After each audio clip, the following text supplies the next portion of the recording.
Welcome back to KP's Kingdom, cooking with KP, and today I'm going to show you how I made my party time grazing board. We did this for New Year. You could do it for any time of the year, and you can change in and out some of the ingredients. I'm showing you what I did. Right, food processor, I've got 2 soft boiled eggs. Don't know how to boil an egg, water, salt, boil. We're going to add in a little bit of chives, dill, and I'm going to add in some garlic aioli, just store-bought, and again a little bit of store-bought mayonnaise. Alright, really simple and easy to do.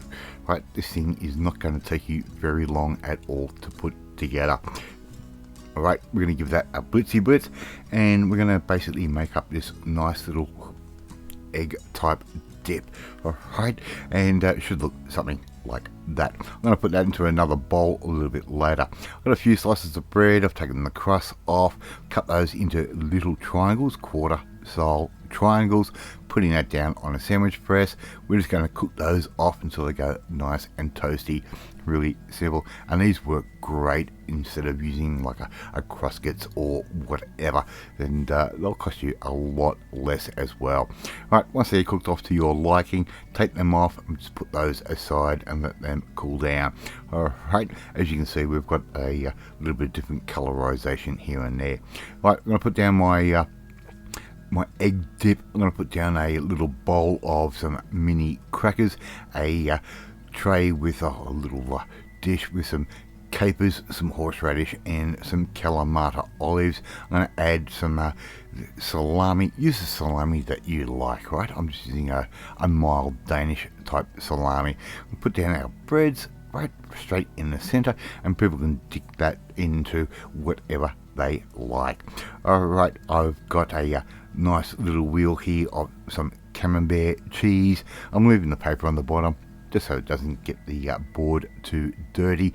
A nice little slab of some mature cheddar cheese, and a nice little wedge of a blue Stilton. Right, so we've got a nice little combination. I've got a little jar there, or a little bowl there, and I'm using a little bit of apricot jam. You could use quince paste if you want, and we've got some smoked salmon there on the side. How easy and how quick is that to do?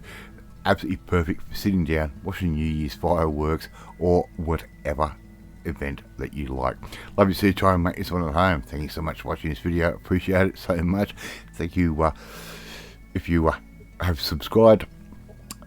Again, once I appreciate it. And don't forget to hit the notifications bell to be notified every time a new video goes up. Leave a comment. Love responding. Love reading them. And if you want to learn how to throw something together pretty quickly, and when you get things on special, well, it works out economical as well. If you need to come and join the family, my family, hit that subscribe button. You'll never miss another one of my videos again. Alright, party time's already over. We've eaten all of this, and it is amazing. I will catch you next time. Bye.